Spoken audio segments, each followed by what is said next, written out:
कुंती कुमारी थी तो उन्होंने कर्ण को जन्म दे दिया। कर्ण का जन्म भगवान सूर्य के कुंती के पास आने से हुआ। वो महज एक दिन में ही पैदा हो गए और वो भी बगैर कुंती के गर्भ में आए। आखिर ऐसा कैसे हो सकता है? इसकी क्या वजह महाभारत और शास्त्रों में बताई गई है?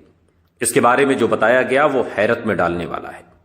कर्ण का जन्म कुंती से हुआ, जो यदुवंशी राजा शूरसेन की पुत्री थी।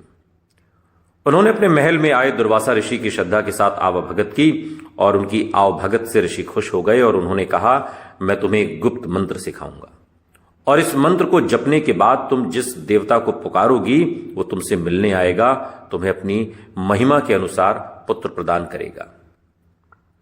एक दिन कुमारी कुंती ने कौतूहलवश जब आकाश में सूर्य को चमकते देखा तो उसे लगा कि क्या अगर वो मंत्र पढ़कर सूर्य को बुलाएगी तो वो आएंगे। ये सोचते हुए उसने मंत्र पढ़ा और सूर्य देव का ध्यान किया। एकाएक आकाश में अंधेरा छा गया, क्योंकि चमकदार सूर्यदेव आकाश को छोड़कर कुंती के पास आ पहुंचे। सूर्य की किरणें उनके चारों ओर चमक रही थीं। लंबे और भारी सोने के झुमके और कुंडल उनके कानों में लटके हुए थे। वो अविश्वसनीय तौर पर सुंदर थे।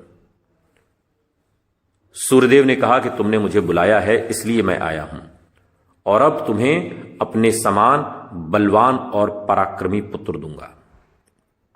कुंती डर गई, बोली, सूर्यदेव ऐसा कैसे हो सकता है? मेरे तो कोई पति ही नहीं है और ऐसे में मेरा पुत्र कैसे हो सकता है? सूर्यदेव का जवाब था, यह तो टाला ही नहीं जा सकता, क्योंकि तुमने मेरा आवाहन करके मुझे बुलाया है, लेकिन तुम डरो मत। सूर्यदेव ने आगे कहा, अब तुम मेरे पुत्र को जन्म दोगी। देवताओं के बच्चे एक दिन में ही पैदा हो जाते हैं, तुम डरो मत। और अगली शाम कुंती ने एक सुंदर शिशु को जन्म दिया। वो सोने का कवच और कुंडल पहने हुए जन्मा। वो अपने पिता सूर्य के तेज से चमक रहा था। जो कुछ हुआ उसके बारे में कहीं उसके पिता न जान जाएं, इससे भयभीत कुंती ने शिशु को एक पुआल की टोकरी में रखा और टोकरी में रखकर यमुना नदी में बहा दिया, इस प्रार्थना के साथ कि उनका यह पुत्र सुरक्षित रहे। यमुना में बहते हुए कर्ण को अधिरथ और राधा ने पाया। उन्होंने उसका पालन पोषण किया और महाभारत में यह भी जिक्र है कि कुंती ने नवजात कर्ण को गंगा में बहाया था। दरअसल ये यमुना आगे जाकर गंगा में मिली, वहीं शिशु किनारे लगकर राधेय को मिला।